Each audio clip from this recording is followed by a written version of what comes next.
ورحمة الله تعالى وبركاته. إن الحمد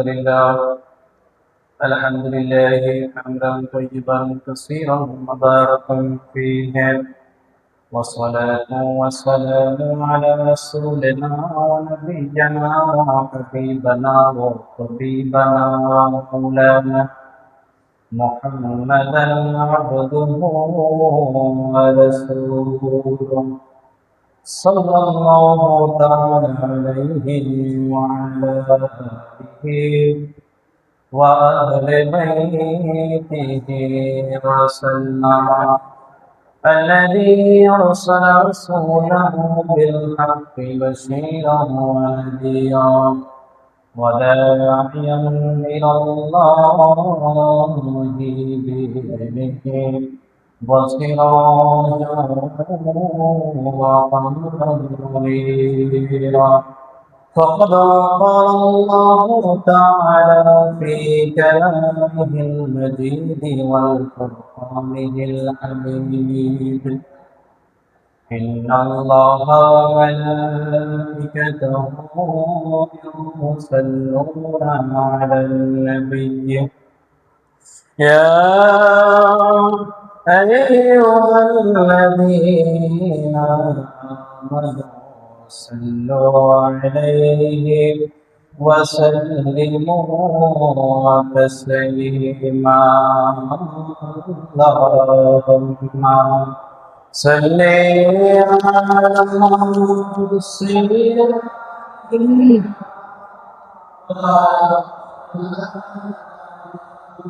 محمد وعلى سيدنا رسول محمد. اللهم صل على سيدنا مولانا محمد وعلى آل سيدنا حبيبنا محمد مرشد كفاية العلي قادري پیر سما مرشد مسترشد علی قادری پیر سما مرشد زو سما کا आज़िम से पाक है। अल्लाहुम्मा सल्ले अला सय्यिदना मौलाना मुहम्मद व अला आलि सय्यिदना रसूलना मुहम्मद। अल्हम्दुलिल्लाह नहमदुहु व नुसल्लिम अला रसूलिहिल करीम व अला आलिहि त्वय्यिबीन अत-ताहिरीन वल मअसूमीन अजमईन। बाद बखिदमतल गौस इब्नुल गौस मौला सकलाइन हादी रहबार जमा सज्जदा नशीन हुजूर पाक के काबा हजरत सय्यदिना सैयद शाह यासूब अब्दुल कादरी अल हसनी अल हुसैनी अल बगदादी अला जद्दिही नबियना व अलैहिस्सलातु वस्सलाम इला यौमिल कियामत। মহান আল্লাহ রাব্বুল আলামিনের দরবারে লাখো কোটি শুকরিয়া জ্ঞাপন করছি যে রব্বে কারীম আমাদেরকে হায়াতে ফুরসত আতা করে একটি বছর পর 22শে জিলকদ দুই হুজুর পাকের পবিত্র শেফা একজন হচ্ছেন হযরতে সাইয়্যিদিনা সৈয়দ শাহ তুফাইল আলিউল কাদরি আল হাসানি আল হুসেন আল বাগদাদি, যিনি কুতুবে রব্বানি পাক হিসাবে আমাদের কাছে বেশি পরিচিত, যার নাম লকব কুতুবে রব্বানি পাক। এবং আরেকজন হচ্ছেন পর্দা হুজুর পাক নামে খ্যাত, পর্দা হুজুর পাক নামে পরিচিত আমাদের কাছে, জানার লকব হচ্ছে সানি মৌলা পাক, যাকে দ্বিতীয় মৌলা পাক বলা হয়। ওনার পবিত্র উর্সে পাক, এই যৌথ উর্সে পাকের আয়োজনে আল্লাহ তাআলা আমাদেরকে দূর দূরান্ত থেকে এখানে উপস্থিত হওয়ার সুযোগ করে দিলেন। সেই মহান মুনিবের দরবারে শুকরিয়া আদায় করি, সকলে করি আলহামদুলিল্লাহ।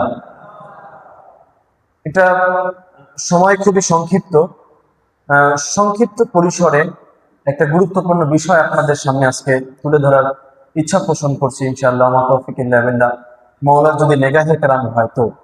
আল্লাহ তাআলা বলছেন, ওয়াসবির নাফসাকা মা'আল্লাযীনা ইয়াদউনা রাব্বাহুম বিল গাদাতি ওয়াল আশিয়্যি ইউরিদুনা ওয়াজহাহু ওয়া লা তা'দু আইনাকা আনহুম। আল্লাহ রাব্বুল আলামিন ওনার আউলিয়ায়ে কেরাম, ওনার বন্ধু, ওনার মাহবুব বান্দা, এনাদের সুহবতে যাওয়ার, এনাদের সুহবতে গিয়ে নিজেদেরকে সপর্দ করার এই নির্দেশনাটা দিতে গিয়ে আল্লাহ তাআলা এভাবে বলছেন, ওয়াসবির, ধৈর্যের সাথে।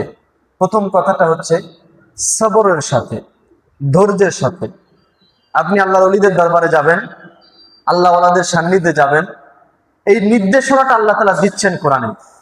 নির্দেশনা দিতে গিয়ে আল্লাহ রাব্বুল আলামিন নির্দেশ দেওয়ার আগে বলতেছেন ওয়াসবির, ধৈর্যের সাথে। যারা সবর করো, নিজের ভিতরে ধৈর্যের একটা মাকাম তৈরি করো। এখন আল্লাহ তাআলা বলেন নাই যে আমার ওলিদের কাছে যাও, এটা বলার আগে আল্লাহ আগে বলছেন ওয়াসবির, ধৈর্যের সাথে।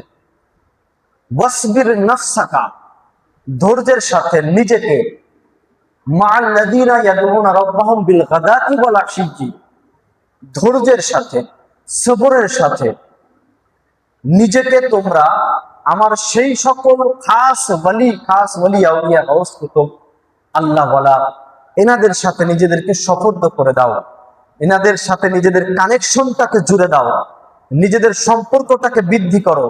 যারা সকাল সন্ধ্যা আল্লাহর জিকিরের মধ্যে নিজেদেরকে শামিল রাখেন, তাদের সাথে নিজেদের সম্পর্ক বৃদ্ধি করো, তাদের সান্নিধ্যে নিজেদেরকে সঁপে দাও। আল্লাহ তাআলা বলছেন, প্রথম শব্দটা ব্যবহার করছেন ধৈর্যের সাথে। কিসের সাথে? ধরে বলেন না, কিসের সাথে? তার মানে আল্লাহ রাব্বুল আলামিন ওনার ওলি আউলিয়াদের কাছে যাওয়ার পূর্বে একটা সতর্ক বাণী আমাদেরকে দিচ্ছেন। আল্লাহর ওলিদের কাছে আসবা, আগে নিজের পিঠের উপরে সালাম আনতে শেখো। ঠিক কিনা বলেন? আগে নিজের কলবকে শান্ত করতে শেখো, নিজের চিন্তা ভাবনাকে শান্ত করতে শেখো, নিজেকে স্থির করতে শেখো। ধৈর্যের সর্বোচ্চ মাকাম যখন তোমার ভিতরে হবে, তখন আল্লাহর ওয়ালাদের কাছে যাও। কেন? কারণ আল্লাহ ওয়ালাদের কাছে গিয়ে যদি ভিতরে ধৈর্য না থাকে, সবর না থাকে, তুমি এখানে টিকে থাকতে পারবে না। বুঝতে পারছেন? তার মানে আল্লাহ ওয়ালাদের সান্নিধ্যে যেতে হলে আগে নিজের ভিতরে কি দরকার? ধরে বলেন না ভাই, কি দরকার? এই দেখেন, ধৈর্যের ছোট্ট একটা উদাহরণ দেই। আজকের মাহফিল খুব বেশি রাত পর্যন্ত হবে না, তাই না? 10-11 মিনিট পর্যন্ত হবে। বাট এই যে ছোট্ট একটা সময়, এই সময়ের ধৈর্যটাও কিন্তু আমাদের ভিতরে নাই। আছে নাকি বলেন? আছে? এখানে এসে বসে থাকবো, মাগরিব থেকে 10-11 মিনিট পর্যন্ত মসজিদ পাকের ভিতরে কাটাবো, উর্সে পাকের আয়োজনে থাকবো, এই ধৈর্যটুকুও কিন্তু আমাদের ভিতরে নাই। আমি মনে হয় ভুল বলতেছি না, কি বলে না? মনে হয় একটু দোকানে যাই, এখানে যাই, সেখানে, মানে ধৈর্যের বড্ড অভাব আমাদের মধ্যে। এই জন্য আল্লাহ তাআলা প্রথম কথাটা শুরু করছেন ধৈর্যের সাথে। যদি নিজের ভিতরে ধৈর্যকে তুমি ধারণ করতে পারো, সবরকে ধারণ করতে পারো, তাহলে আমার ওলিদের দরবারে আসো, নাহলে দরকার নাই। এবার আসেন এই ধৈর্যের উপরে, লফজে সবর, এই সবর শব্দটার উপরে আজকে আলোচনার মূল প্রতিপাদ্য বিষয় থাকবে। এই যে আল্লাহ তাআলা ধৈর্যের কথা বলছেন, আল্লাহ ওয়ালাদের সান্নিধ্যে সে ধৈর্যের সাথে বসে থাকলে কি লাভ হয়, তার দু একটা উদাহরণ আজকে আমি আপনাদেরকে দেব ইনশাআল্লাহ। এই যে আয়াতটা আল্লাহ তাআলা উল্লেখ করছেন, এটা হচ্ছে সূরাতুল কাহাফের 28 নম্বর আয়াত। এই আয়াত উল্লেখের আগে আল্লাহ তাআলা আসহাবে কাহাফের ওয়ালিদের আলোচনা করেছেন। এই আসহাবে কাহাফের ওয়ালিদের সাথে একটা কুকুর ছিল, সেই কুকুরের আলোচনা আল্লাহ তাআলা করেছেন। কুকুরের বিস্তারিত আলোচনা আল্লাহ তাআলা করার পরে এরপরে আল্লাহ তাআলা বলতেছেন, যদি আমার ওলি আউলিয়াদের কাছে আসতে চাও, তাহলে নিজের ভিতরে আগে ধৈর্যের মাকাম গঠন করো। কুকুরের আলোচনা করলেন। ভাই একটাবার যদি আপনারা চিন্তা করেন, একটা কুকুর, একটা দুনিয়ার একটা সাধারণ কুকুর, সেই কুকুরের আলোচনা আল্লাহ তাআলা ওনার ওলিদের সাথে করতেছেন। এমনি এমনি কি আল্লাহ একটা কুকুরের নাম ওনার ওলিদের নামের সাথে জুড়ে দিয়েছেন? আপনাদের কি মনে হয় এমনি এমনি দিয়েছেন? এটা কখনো সম্ভব? এমনি এমনি আল্লাহ তাআলা একটা নাপাক কুকুরের আলোচনা কোরআনের মধ্যে নিয়ে এসেছেন। এই যে কুকুরের আলোচনা আল্লাহ তাআলা কোরআনের মধ্যে আনলেন, ওনার ওলিদের নামের সাথে নাম মিলায়া জিকির করলেন। দুনিয়ার মানুষকে এইভাবে শিখাইতেছেন, ও দুনিয়ার মানুষ শোনো, তোমরা বলো আসহাবে কাহাফের ওলিরা হচ্ছেন 4 জন। যদি আসহাবে কাহাফের ওলিরা 4 জন হয়, তো মনে রাখো ওই ওলিদের সাথে কিন্তু একটা কুকুরও ছিল, ওই কুকুর দিয়ে কিন্তু 5 জন। আল্লাহ তাআলা বলতেছেন, এই দুনিয়ার মানুষ তোমরা বলো আসহাবে কাহাফের ওলিরা ছিল 6 জন। মনে রাখো তারা যদি হয় 6 জন, কুকুর দিয়ে 7 জন। আল্লাহ বলতেছেন, এই দুনিয়ার মানুষ তোমরা বলতেছো আসহাবে কাহাফের ওলিরা ছিল 8 জন। মনে রাখো তারা যদি হয় 8 জন, তো 9ম জন হচ্ছে কুকুর। মানে প্রত্যেকটা জায়গাতে আল্লাহ তাআলা ওনার ওলিদের আলোচনার সাথে ওই কুকুরের আলোচনাটা নিয়ে আসতেছেন। ভাই কথা হলো, মুরিদ তো অনেক আছে, মুরিদের তো অভাব নাই, বাট পীরের সাথে মুরিদের নাম অতপ্রতভাবে জড়িত হয়েছে এমন লোক খুব কম আছে, ঠিক কিনা বলেন? আমি আজকে আপনাদের এই উদাহরণটাই আপনাদের সামনে তুলে ধরার চেষ্টা করব। দেখেন, উদাহরণ হিসেবে আমি বলি, আলোচনার মধ্যে আসবে, প্রথমে একটু বলে নিচ্ছি। দেখেন, উদাহরণ হিসেবে যদি বলি, নিজামুদ্দিন আউলিয়ার নাম শুনেছেন না আপনারা? কি শুনেছেন কিনা বলেন? ভারতবর্ষের জবরদস্ত বিখ্যাত একজন আল্লাহর ওলি ছিলেন নিজামুদ্দিন আউলিয়া।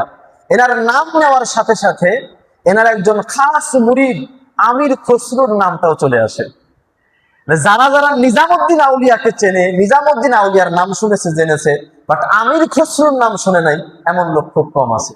বাট নিজামুদ্দিন আউলিয়া হচ্ছেন একজন পীর, আর আমির খসরু হচ্ছে লক্ষ লক্ষ মুরিদানের মধ্যে একজন মুরিদান। কি ঠিক কিনা বলেন? তো পীরের নাম তো ভাই সমাজের মধ্যে আলোচনা হবেই, বাট লক্ষ লক্ষ কোটি কোটি মুরিদানের ভিতর থেকে বাছাইকৃত একজন মুরিদের নাম পীরের সাথে অতপ্রতভাবে জড়িত হয়, এমনি এমনি হয় না, এমনি এমনি এটা হয় না। ভাই মুরিদ তো অনেক আছে, হুজুরের পীর ও মুর্শিদ পাক, হুজুর পুন্নুর পাক হযরত সাইয়েদনা সৈয়দ শাহ ইরশাদ আলীউল কাদরি আল হাসানী আল হোসেন আল বাগদাদি, উনি অনেক ঢিলে ঢালা জামা কাপড় পরতেন। ওনার জামা কাপড় গুলো খুব ঢিলে ঢালা ছিল এবং পকেট বুক ছিল অনেক, জামা কাপড় ভরে অনেক পকেটওয়ালা জামা কাপড় পরতেন। একদিন ওনার এক মুরিদ জিজ্ঞাসা করতেছেন, হুজুর পাক আপনার কাছে একটা আরজি আছে, এত ঢিলে ঢালা এত পকেটওয়ালা জামা কাপড় আপনি কেন পরেন? তো হুজুরে পুন্নুর পাক হযরত সৈয়দনা সৈয়দ শাহ ইরশাদ আলীউল কাদরি আল হাসানী আল হোসেন আল বাগদাদি, আজকে জানার উর্শে পাক ওনার আব্বা জান, উনি বললেন, আমি এত ঢিলে ঢালা জামা কাপড় পরি এবং এত পকেটওয়ালা জামা কাপড় পরি এই কারণে যে আমি আমার এই পকেটের ভিতর করে আমি তোমাদেরকে, আমার মুরিদদেরকে শাফায়াত করে জান্নাতে নিয়ে যাব। তো এখন যখন এই কথা বলা হয়েছে, তখন সেই খাদেম সাহেব মুরিদ, উনি বলতেছেন, হুজুর পাক কি বললেন আপনি এটা? আপনার কত লক্ষ লক্ষ মুরিদ পৃথিবীর জায়গায় জায়গায় ছড়িয়ে ছিটিয়ে আছে, মাত্র এই কয়েকটা পকেটের ভিতরে করে আপনি তাদেরকে নিয়ে যাবেন জান্নাতের মধ্যে? এটা কেমনে সম্ভব? হুজুর পুন্নুর পাক বললেন, তুমি তো দেখো অনেক মুরিদান আমার সামনে দিয়ে ঘোরে, বাট আমি তো দেখি না, আমি তো দেখি না। হে বৎস শোনো, যেমনি ভাবে একটি আম গাছে যখন আপনার কি বলে ওটাকে কুশি আসা শুরু করে, গোল ধরা শুরু করে, তারপরে সেখান থেকে গুটি হয়, সেখান থেকে করালি হয়, সেখান থেকে আমে পরিণত হয়, তারপরে গিয়ে আম পাকে। একটা গাছে যেমন কোটি কোটি গোল ধরতেছে আমের, কিন্তু সর্বশেষ গিয়ে সেই আমের থেকে রেজাল্টটা কিন্তু খুবই কম আসে, ঠিক কিনা? একটা গাছে যত গোল ধরে আম কি তত হয় নাকি ভাই? ধরে বলেন না ভাই, হয়? অনেক ঝড় ঝাপটা এই বিভিন্ন ব্যাপারে অনেক গোল ঝরে গিয়ে লাস্টে গিয়ে যেগুলো টিকে থাকে সেগুলোই প্রকৃত আমে পরিণত হয়। তো হুজুর পুন্নুর পাক বলছেন, ঠিক তেমনি ভাবে তুমি দেখতেছো আমার অনেক মুরিদ, তুমি দেখতেছো আমার অনেক মুরিদ, বাট আমি তো দেখি না। তো ভাই বলতেছি যে লক্ষ মুরিদানের ভিতর থেকে একজন মুরিদ হয়ে ওঠা, চারটেখানি কথা নয়। সারা পৃথিবীর মধ্যে কোটি কোটি কুকুর রয়েছে ভাই, কোটি কোটি কুকুর রয়েছে। আমাদের বাড়িতে, আপনার বাড়িতে, অমুকের বাড়িতে, তমুকের বাড়িতে, রাস্তাঘাটে কোটি কোটি কুকুর রয়েছে ভাই। সেই সারা পৃথিবীর সৃষ্টিকুলের শুরু থেকে শেষ পর্যন্ত এই কত শত বিলিয়ন বিলিয়ন কুকুরের ভিতর থেকে একটা কুকুর হয়ে ওঠা চারটেখানি কথা নয়। যে একটা কুকুর, সারা পৃথিবীতে কত বিলিয়ন বিলিয়ন কুকুরের জন্ম হয়, তার ভিতর থেকে মাত্র একটা কুকুরের আলোচনা আল্লাহ কোরআনে করতেছেন ওনার ওলিদের সাথে। চারটেখানি কথা নয়। এমনি এমনি এটা হয় নাই, এমনি এমনি এটা হয় নাই। আমার আল্লাহ তাআলা যে বলছেন ওয়াসবির, ধৈর্যের সাথে আমার ওলিদের কাছে আসো। এই ধৈর্যের পরিচয়ে যারা নিজেদেরকে বিজয়ের সর্বোচ্চ পর্যায়ে নিতে পারছে, একমাত্র তাদের নামই তাদের পীরের সাথে জুড়ে দেওয়া হয়েছে। সুবহানাল্লাহ। কথা কি বুঝতে পারছেন ভাই? এই যে কুকুর, কুকুরের কথা বলবো, নিজামুদ্দিন আউলিয়ার আমির খসরুর কথা একটু বলবো, আরো কয়েকটা উদাহরণ আছে। যেমনি ধরেন রাসূল পাক সাল্লাল্লাহু আলাইহি ওয়াসাল্লাম, আমার কথা কি বুঝতেছেন আপনারা? রাসূল পাক সাল্লাল্লাহু আলাইহি ওয়াসাল্লামের জামানার কথা, উনি সিরিয়াতে যখন উঠন্তি বয়স, 11-12 বছর বয়স, সেই সময়ে উনি ওনার চাচা যান হযরতে খাজা আবু তালিব আলাইহিস সালামের সাথে ব্যবসার উদ্দেশ্যে, বাণিজ্যের উদ্দেশ্যে সিরিয়ায় রওনা দিয়েছিলেন। এটা আপনারা জানেন, শুনেছেন অনেক। যাওয়ার সময়ে জর্ডান মরুভূমির ভিতর দিয়ে রাসূল পাক সাল্লাল্লাহু আলাইহি ওয়াসাল্লাম যাচ্ছিলেন। ওই জর্ডান মরুভূমি আশেপাশে 150 কিলোমিটার ব্যাপী একটা মরুভূমি, বিশাল বড় মরুভূমি। সেই মরুভূমির মাঝখানে একটা গাছ দাঁড়িয়েছিল, একটা গাছ দাঁড়িয়েছিল, যেই গাছটাকে সাহাবী গাছ বলা হয়। ওই গাছ, ওই আশেপাশে 150 কিলোমিটারের ভিতরে কোনো বাড়ি ঘর ছিল না, কোনো নদী নালা খালবিল ছিল না, কোনো পানির কোনো অবস্থা ছিল না। ভাই, কোনো গাছ পানি ছাড়া বাঁচতে পারে? একটু কথা বলেন না ভাই। বাঁচতে পারে? আমরা জানি গাছ অনেক দূর থেকে পানি শোষণ করে নিতে পারে, বাট 150 কিলোমিটার দূর থেকে নিতে পারে না। বুঝতে পারছেন? একটা গাছ আপনি এখানে লাগাবেন, এই গাছ ওই ঢাকা থেকে পানি শোষণ করে নিতে পারবে? কি বলেন ভাই, নিতে পারবে? সম্ভব না। বাট একটা গাছ জর্ডান মরুভূমির মধ্যে দাঁড়িয়ে আছেন, 150 কিলোমিটার ব্যাপী, না কোনো বাড়িঘর আছে, না কোনো মানুষের যাতায়াত আছে, না কোনো নদী নালা খালবিল পাহাড় পর্বত, কিচ্ছু নাই। সেই গাছ ওই ধুধু মরুভূমির মধ্যে ওই উত্তপ্ত রৌদ্রের তাপ সহ্য করে সেখানে দাঁড়িয়ে আছে, বছরের পর বছর, যুগের পর যুগ সেখানে দাঁড়িয়ে আছে। একটা কারণে, যে একদিন রাহমাতাল লিল আলামিন নবী এই মরুভূমির ভিতর দিয়ে যাবে। আর আমি এই মরুভূমির মধ্যে এই চিন্তা নিয়ে দাঁড়িয়ে আছি যে যেদিন আমার নবী এই মরুভূমির ভিতর দিয়ে হেঁটে যাবে, সেদিন আমি আমার নবীর জিয়ারত করে নিব। সুবহানাল্লাহ। এই যে একটা গাছ, যেই গাছের কোনো আলোচনা আমাদের সমাজের মধ্যে হয় না ভাই। হাজার হাজার লক্ষ লক্ষ গাছ আমাদের আশেপাশে রয়েছে, এই এত গাছের ভিতর থেকে একটা গাছ হয়ে গেল, সে এমন একটা গাছ হলো যে আজও পর্যন্ত আল্লাহ রাসূল সাল্লাল্লাহু আলাইহি ওয়াসাল্লাম দুনিয়া থেকে বিদায় গ্রহণ করেছেন, প্রায় 1450 বছর হয়ে গেছে ভাই। এই 1450 বছর পর্যন্ত, এখনো পর্যন্ত সেই গাছটা ওই জর্ডান মরুভূমির ভিতরে, আশেপাশে 150 কিলোমিটার মরুভূমি, তার মাঝখানে আজও পর্যন্ত সেই গাছটা মাথা উঁচু করে দাঁড়িয়ে আছে। এবং কিয়ামত তক ওই জর্ডান মরুভূমির মধ্যে ওই গাছটা কিন্তু দাঁড়ায় থাকবে ভাই। তো হাজারো গাছের ভিতর থেকে একটা গাছ হয়ে গেল, যেই গাছ আমার নবীর সাথে তার কোনো সম্পর্কই থাকার কথা ছিল না, শুধুমাত্র আমার নবীর প্রেমের মধ্যে নিজেকে শামিল করার কারণে, আমার নবীর প্রেমের মধ্যে নিজেকে দেওয়ানা করার জন্য একটা গাছকে আল্লাহ রাব্বুল আলামিন আজও পর্যন্ত ওই মরুভূমির মধ্যে দাঁড় করায় রাখছেন। এবং কি সেই গাছের ভিতর থেকে এমন একটা খুশবু, মিশক আম্বারের ঘ্রাণ আল্লাহ তাআলা দিয়ে দিয়েছেন, যে আশেপাশ দিয়ে যারা ওইখান দিয়ে যায়, ওই গাছের ঘ্রাণে তারা নিজেদেরকে মুগ্ধ করে ফেলে। আপনি যদি একটাবার চিন্তা করেন, গাছের কোনো আলোচনা আমাদের কাছে আসার কথা ছিল না, সেই গাছও আমার নবীকে ভালোবাসে, আমার নবীর প্রেমে দেওয়ানা হয়ে পাগলামি করেছে ভাই। এমন পাগলামি করেছে, খানা পিনা ছেড়ে দিয়ে ওই মরুভূমির মধ্যে দাঁড়াইছিল। আমার আল্লাহ তার গুণগান কিয়ামত তাক মানুষের কাছে পৌঁছায় দিচ্ছেন। ঠিক কিনা বলেন? কিসের কারণে ভাই? প্রেমের কারণে। বলেন না কিসের কারণে? আপনি প্রেম করবেন, মানুষ আপনাকে পাগল বলবে না, তো আপনি কিসের প্রেমিক ভাই আমাকে বলেন? আপনি প্রেমের মধ্যে নিজেকে ডুবাবেন, মানুষ আপনাকে পাগল বলবে না, তাহলে আপনি কিসের প্রেমিক বলেন? লাইলি মজনুর এত আলোচনা আমরা শুনি, লাইলি মজনুর এত আলোচনা শুনি। মজনু তার নাম তো ছিল কায়েস, তার নাম তো মজনু ছিল না। মজনু ছিল নাকি বলেন? তার নাম কি ছিল বলেন? হযরতে কায়েস, তার নাম হযরতে কায়েস। কিন্তু লাইলির প্রেমে এমন ভাবে দিওয়ানা হয়েছে, মানুষ তাকে পাগল বলতে শুরু করেছে। আর পাগলের আরবি হচ্ছে মজনু। পাগলের আরবি কি বলেন? মজনু। মজনু মানে পাগল, মানুষ তাকে পাগল বলতে শুরু করেছে। এমন পাগল, এমন দিওয়ানা হয়েছে, রাস্তা দিয়ে হেঁটে একদিন হাইটে যাইতেছেন, এক ব্যক্তি নামাজ আদায় করতেছেন, যায় নামাজে দাঁড়ায়া না, যায় নামাজের সামনে দিয়ে চলে গেছেন।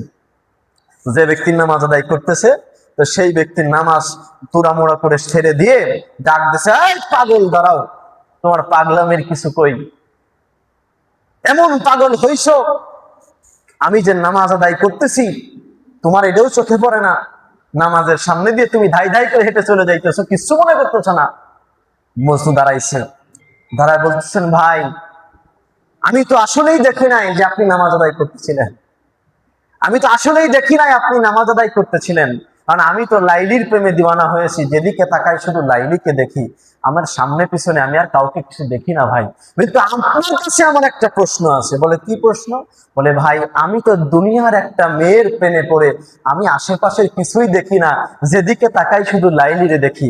আপনি যে নামাজে দাঁড়াইছেন, কার প্রেমে দাঁড়াইছেন বলেন? কার প্রেমে?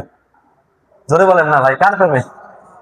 আপনার কাছে আমার প্রশ্ন, আমি একটা দুনিয়ার মেয়ের প্রেমে পড়ে আমি আশেপাশের কিছুই দেখি না, যেদিকে তাকাই শুধু লাইলিরে দেখি। আপনি রবের প্রেমে যায় নামাজে দাঁড়াইছেন, আপনার সামনে দিয়ে আমি গেছি, আপনি দেখলেন কেমনে? কথা কি বুঝতেছেন ভাই? কথা কি বুঝতেছেন আমার? বলেন ভাই, কি প্রেম আপনি করলেন যে আপনার প্রেমে মানুষ আপনারে পাগলই বললো না আজ পর্যন্ত? তা আপনি কিসের প্রেম করলেন বলেন আমাকে? আপনি আপনার পীর ও মুর্শিদের সাথে প্রেম করলেন, তো কিসের প্রেম করলেন যে মানুষ আজ পর্যন্ত আপনাকে একটাবারও বললো না যে আলামিন পাগল হয়ে গেছে? অথচ হুজুর পুন্নুর পাক, পীর ও মুর্শিদ পাক, আপনার ওনার 22 পাকের মধ্যে কি ফরমাচ্ছেন দেখেন। বলতেছেন, 22 পাকের মধ্যে হুজুর পুন্নুর পাক মানে হযরত সাইয়েদনা সৈয়দ শাহ ইরশাদ আলীউল কাদরি আল হাসানি আল হুসাইন বাগদাদি, উনি ফরমাচ্ছেন, এভাবে বলতেছেন যে যদি আমাকে আল্লাহ রাব্বুল আলামিন, আমার খোদা তাআলা যদি আমাকে জিজ্ঞাসা করে যে তুমি দুনিয়া থেকে কি নিয়ে আসছো, দুনিয়া থেকে কি নিয়ে আসছো, উনি বলছেন, कहूंगा दरे दे रे मुर्शिदे जी शान लाया हूँ, कहूंगा दरे दे रे मुर्शिदे जी शान लाया हूँ। হুজুর পুন্নুর পাক বলতেছেন, যদি আল্লাহ তাআলা আমাকে জিজ্ঞাসা করে যে তুমি দুনিয়া থেকে কি নিয়ে আসছো, দুনিয়া থেকে কি নিয়ে আসছো, হুজুর পুন্নুর পাক বলছেন, আমি তখন আল্লাহকে বলবো, আমি দুনিয়া থেকে কিছুই আনতে পারি নাই, আমি তো শুধুমাত্র আমার পীর ও মুর্শিদের পাকের শান ও মান নিয়ে আপনার সামনে হাজির হয়েছি।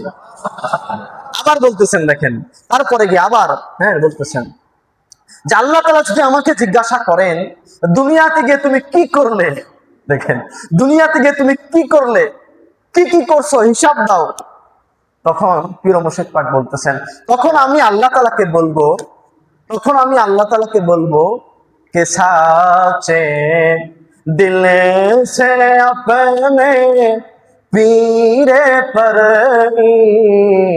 माने लाया हूँ, के साचे दिल से अपने पीरे पर माने लाया हूँ। পীর মুর্শিদ পাক বলতেছেন, আল্লাহ যদি আমারে জিজ্ঞাসা করে দুনিয়ায় গিয়ে তুমি কি করলে, মানে আমি কিছুই করি নাই, শুধু সচ্চে দিল, পয়েন্ট, সচ্চে দিল, ইখলাসের সাথে, ঈমানের সাথে, আমার অন্তর দিয়ে, আমার মন প্রাণ দিয়ে আমি আমার পীরের উপরে ঈমান এনেছি, এটাই আমি শুধু করেছি। হুজুর পুরনো পাক আমাদেরকে শিখাইতেছেন ভাই। তো পীরের প্রতি আপনার ভালোবাসাটা কতটুকু জন্মালো, দুনিয়ার মানুষ আপনার আজও পর্যন্ত পাগল বললো না, তো আপনি কেমন পীর, আপনি কেমন মুরিদ হয়েছেন ভাই? কেমন মুরিদ হয়েছেন আসেন। ওই যে বলতেছিলাম না, যদিও সময় সংক্ষিপ্ত, শর্ট করে বলতেছি আপনাদের। এই যে নিজামুদ্দিন আউলিয়ার কথা বললাম, নিজামুদ্দিন আউলিয়ার নাম শোনার সাথে সাথে আমির খসরুর কথা চলে আসে। এই আমির খসরু একদিন আমি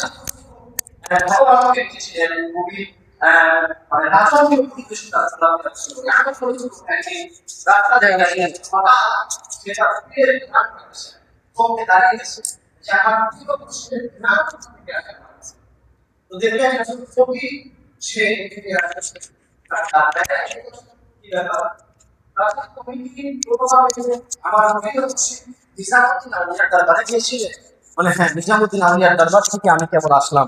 তো আচ্ছা আচ্ছা, তো নিজামুদ্দিন আউলিয়ার দরবারে গিয়েছো, সে তোমাকে কি দিয়েছে? বলে আর বললেন না ভাই, একজন আল্লাহর ওলির দরবারে গেলাম, মনে করলাম যে ভালো কিছু পাবো, অনেক টাকা পয়সা ধন দৌলত পাবো, কিছুই দেয় নাই আমারে, শুধুমাত্র তার পায়ের একটা খরম দিছে, আমারে একটা জুতা দিয়ে দিছে। বলেন তো ভাই, যদি জুতা এক জোড়া দিত তাও তো ভালো হতো, আমি ব্যবহার করতে পারতাম, এই একটা জুতা দিয়ে আমি কি করব?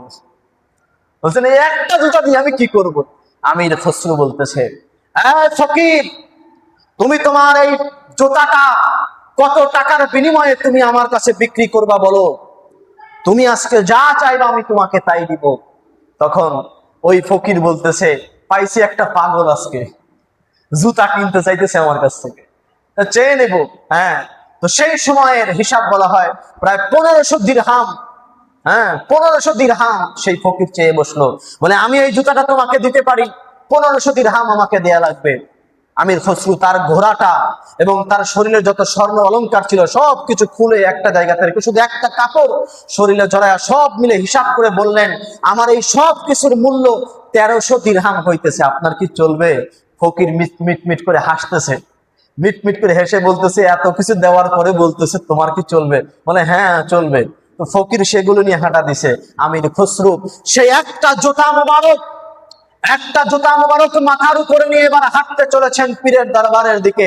আমার পীর ও মুর্শিদ পাকের এই খরম মোবারক তার পর্যন্ত আমাকে পৌঁছে দেয়া লাগবে। রওনা দিয়েছেন। এদিক দিয়ে নিজামুদ্দিন আউলিয়া মুরাকাবা মুশাহাদায় বসে গেলেন। মুরাকাবা মুশাহাদায় বসে বসে আল্লাহর কাছে হাত তুলে বলছেন, রব্বুল আলামিন, তোমার সৃষ্টিকুলের মধ্যে যত ঝড় তুফান আছে তুমি সব চালু করে দাও। ঝড় শুরু হয়ে গেল, তুফান শুরু হয়ে গেল, এত জোরে ঝড় হইতেছে যে আমির খসরু হাঁটতেছেন, এক পা লাগাইতেছেন তো দুই পাও পিছায় আসতেছেন, এত বেগে ঝড় হইতেছে। তারপরেও সে তার পীরের দরবারের দিকে রওনা হয়েছে। যাইতেছেন, কোন কাটার মধ্য দিয়ে চলে যাচ্ছেন, কাদার মধ্য দিয়ে চলে যাচ্ছেন, পানির মধ্য দিয়ে চলে, কোথা দিয়ে যাইতেছেন এদিকে তার কোনো খেয়াল নাই। জবানে শুধু আছে নিজামুদ্দিন, নিজামুদ্দিন, নিজামুদ্দিন, নিজামুদ্দিনের নাম জপতে জপতে সে রওনা দিয়েছে তার পীরের দরবারের দিকে। যাইতেছে যাইতেছে যাইতেছে, এত ঝড় তুফান তাকে ঠেকাইতে পারে নাই। যখন বাড়ির কাছে কাছে চলে গেছে, নিজামুদ্দিন আউলিয়া বলতেছেন তখন তার খাদেমদেরকে, হে আমার খাদেম সাহেবরা, যত দরজা জানলা আছে সব বন্ধ করে দাও, বাইরের কেউ যেন ভিতরে আসতে না পারে, ভিতরের কেউ যেন বাইরে যেতে না পারে, সব বন্ধ করে দেওয়া হয়েছে। দরজা জানালা সব বন্ধ করে দেওয়া হয়েছে, বাড়ির ভিতরে ঢুকার কোনো ব্যবস্থাই নাই। ইন দ্য মিন টাইম সেই আমির খসরু সেখানে এসে উপস্থিত হলেন। প্রচুর পরিমাণে ঝড় বৃষ্টি হইতেছে, সেখানে এসে উপস্থিত হলেন। প্রধান ফটক দিয়ে ঢুকতে গেলেন, পারলেন না। আশেপাশ দিয়ে চেষ্টা করলেন, কোনো জায়গা দিয়ে ঢুকতে পারলেন না, কোনো জায়গা দিয়ে ঢুকতে পারলেন না। আমির খসরু পাগলা পীরের প্রতি এমনটা দিওয়ানা হয়েছেন, পীরের এই খরম মুবারক তার কাছে পৌঁছাবেন, পীরের প্রতি তার ভালোবাসা। আরে ভাই, আমি আপনাকে বলবো, আপনার পীরের নাম শুনলে যদি আপনার অন্তরটা চিনচিন না করে, পীরের প্রতি ভালোবাসা জন্ম নেয় নাই। আপনার পীরের নাম শুনলে যদি আপনার চোখটা অশ্রুসিক্ত না হয়, পীরের প্রতি আপনার ভালোবাসা জন্ম নেয় নাই। আপনার পীরের প্রতি, আপনার পীরের নাম শুনলে যদি আপনার শরীরটা ঝাঁকুনি না দেয়, আপনার পীরের প্রতি আপনার ভালোবাসা জন্ম নেয় নাই। ভাই আমির খসরু, আমির খসরু পাগলা চতুর্দিক দিয়ে খুঁজতেছেন, কোন দিক দিকে যখন ঢুকার সুযোগ পায় না, তখন আমির খসরু ওই যে ড্রেন ছিল, যে ড্রেন দিয়ে বাড়ি থেকে পানি বের হতো, সেই ড্রেনের ভিতরে মাথাটা ঢুকাই দিছে। এখন মাথা তো ঢুকাই গেছে ভাই, যখন মাথা ঢুকাইছে তো ঢুকাইছে, এখন আর বাইরেও বেরোতে পারে না, আর ভিতরেও যাইতে পারে না, আটকে গেছে, আটকে গেছে। এদিক যে প্রচুর বৃষ্টি হচ্ছে, ঝড় বৃষ্টি হচ্ছে, বাড়ির ভিতরে পানি হতে হতে হতে হতে বন্যা হয়ে যাচ্ছে, লাভালাভ হয়ে যাচ্ছে। ইন দা মিন টাইম খাদেম সাহেব এসে জিজ্ঞাসা করতেছেন, হ্যাঁ আমাদের পীর ও মুর্শিদ, আপনার কাছে আরজি করি, আপনি তো দরজা জানলা সব বন্ধ করে বলছেন, সব বন্ধ করে দিয়েছি, কিন্তু একটা আশ্চর্যের ব্যাপার হলো আমাদের বাড়ির ভিতর উঠানে তো পানি জমে গেছে, প্রচন্ড বৃষ্টি হচ্ছে, মনে হয় ড্রেনের মধ্যে ময়লা আবর্জনা জমছে কিনা জানি না, কিন্তু বাড়ির ভিতর তো পানি আসতে ক্রমশ ক্রমশ উপরে উঠতেছে, কি করা যায়? তখন নিজামুদ্দিন আউলিয়া বললেন, একটা বাঁশ নাও, একটা বাঁশ নিয়ে বাঁশটাকে চুক্কা করো, চুক্কা করে ড্রেনের ভিতরে চাপ দাও, মনে হয় ড্রেনের ভিতরে কোনো ময়লা আবর্জনা জমে গেছে, ওই ময়লাটা বের হয়ে গেলে বাড়ির পানি সব বের হয়ে যাবে। যেমন কথা তেমন কাজ, ঠিক তাই করলেন। তার খাদেম সাহেবরা একটা বাঁশ নিলেন, সেটা চুক্কা করলেন, এই চুক্কা করে এবার ওই ড্রেনের ভিতরে, যেই ড্রেনের ভিতরে আমির খসরু মাথা ঢুকাই দিয়েছেন ভাই, ওই ড্রেনের ভিতরে পার দিচ্ছেন। যখন প্রথমেই পার দিয়েছেন তো ওই চুক্কা, আপনার বাঁশের চুক্কাটা গিয়ে তার মাথার ভিতরে ঢুকে গেছে, ফিনকি দিয়ে রক্ত বের হয়ে আসছে, ফিনকি দিয়ে রক্ত বের হয়ে আসছে। খাদেম সাহেবরা ডাক দিয়েছেন, হুজুর রক্ত বের হইতেছে, বলে আরো জোরে মারো, ময়লা জমেছে, ময়লাটা পরিষ্কার করতে হবে, আরো জোরে মারো। আরো জোরে মারা হলো, আরো জোরে মারা হলো, এক সময় ড্রেনটা পরিষ্কার হয়ে গেল, বাড়ির পানি বের হয়ে যাইতেছে। এবার খাদেম সাহেবদের ভিতরে একটা প্রশ্ন জাগতেছে, রক্ত যে আসলো, রক্তটা আসলো কেন?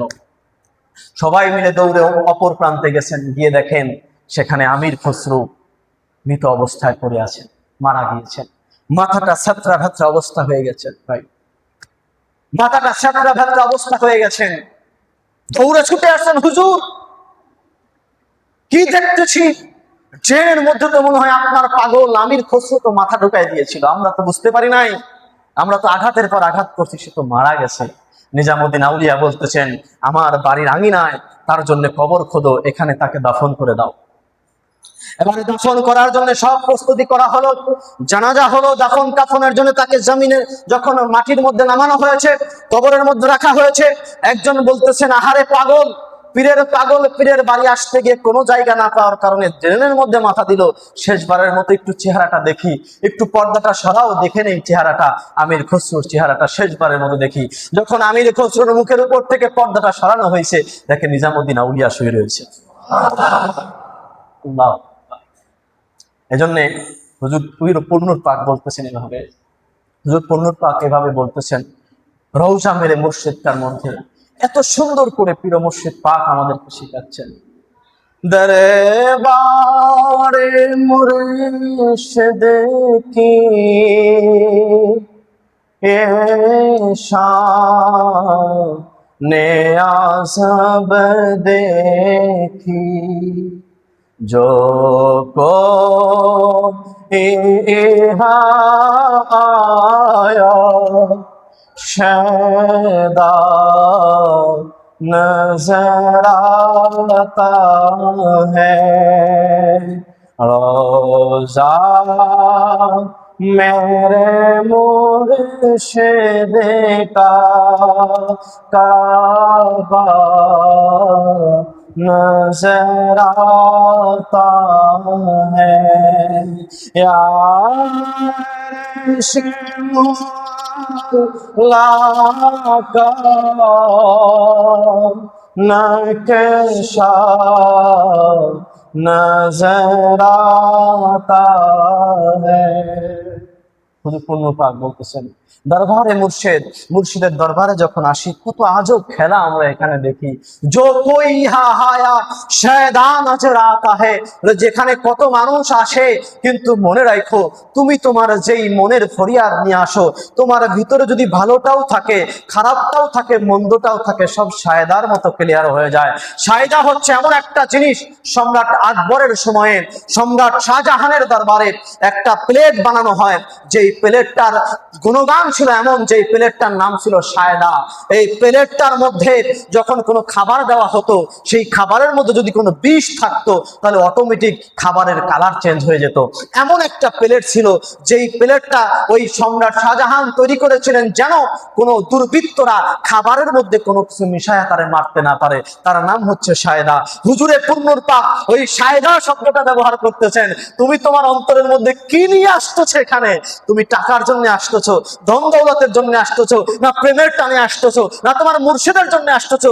হুজুর পন্নুর পাক বলতেছেন, জো কোই আয়া শায়দ নজর আতা হে, তোমার অন্তরে তুমি যা কিছু নিয়ে আসবা, এই জায়গা এই দরবারে যখন তুমি ঢুকে আসবা, সমগ্র কিছু দিনের আমার মতো তখন পরিষ্কার হয়ে যাবে। তুমি মনে করো না তোমার অন্তরে এটা আছে, তোমার পীর জানে না। তুমি মনে করো না তোমার মাথার মধ্যে এটা চলতেছে, তোমার পীর জানে না। হুজুর পন্নুর পাক বলতেছেন, এটা দরবারে মুর্শিদ, এটা মুর্শিদের দরবার, এটা মৌলা পাকের দরবার, এটা হুজুর পাকের দরবার। এই দরবারে যখন তুমি আসবা, তোমার ভিতরে কি আছে এটা আলাদা করে বলতে হবে না, কারণ তুমি যখন এখানে আসবা, এই দরবারটা হচ্ছে সায়দা। এই দরবারটা কি বলে? সায়দা। পন্নুর পাক বলছেন এটা সায়দা। এখানে যখন তোমাকে রাখা হয়, তোমার ভিতরে কি আছে সব স্ক্যান করা হয়ে যায়, অটোমেটিক বের হয়ে যায় ভাই। এই জন্য পীরের দরবারে আসবেন, পীরের প্রতি পাগল হতে হবে ভাই। ওই যে পীরের সাথে আপনার নাম যখন জুড়তে চাইবেন, যদি আপনি পাগল না হন, তো পীরের সাথে আপনার নাম জুড়ে দেওয়া সম্ভব নয়। আজকের আলোচনার মূল সামারি এটাই ছিল ভাই, যে আসহাবে কাহাফের ওয়ালিদের সাথে কুকুরের নামটা আল্লাহ তাআলা জুড়ে দিয়েছেন, কারণ কুকুর এই পরীক্ষায় পাশ করেছে। আবার ওই জর্ডান মরুভূমির মধ্যে দাঁড়িয়ে থাকা একটা গাছ কিয়ামত তাক আল্লাহ তাআলা দাঁড় করে রাখছেন, কারণ আমার নবীর প্রেমের মধ্যে দেওয়ানা হয়ে সে পাগলামি করেছে। ঠিক তেমনি ভাবে নিজামুদ্দিন আউলিয়ার দরবারের আমির খসরু নিজামুদ্দিন আউলিয়ার প্রতি ফানা হয়ে পাগলামি করেছিল, তার নামের সাথে, নিজামুদ্দিন আউলিয়ার নামের সাথে তার মুরিদের নামটা জুড়ে গিয়েছে। আপনিও যদি এখানে এসে আপনার পীর ও মুর্শিদের প্রতি সেই রকম তাজিম, মুহাব্বত, ভালোবাসার সাগরের মধ্যে ডুব দিতে পারেন, আপনার পীরের সাথে আপনার নামটাও আমার আল্লাহ তাআলা জুড়ে দিবে, কোনো সন্দেহ নাই। আল্লাহ রাব্বুল আলামিন আমাদের দ্বীনের সঠিক বুঝ দান করুক, ইহদিনাস সিরাতাল মুস্তাকিমের উপরে প্রতিষ্ঠিত রাখুক। আজকের এই হাজিরানাকে কবুল আর মঞ্জুর করেন, সকলে পড়েন আমিন আমিন আমিন সুম্মা আমিন।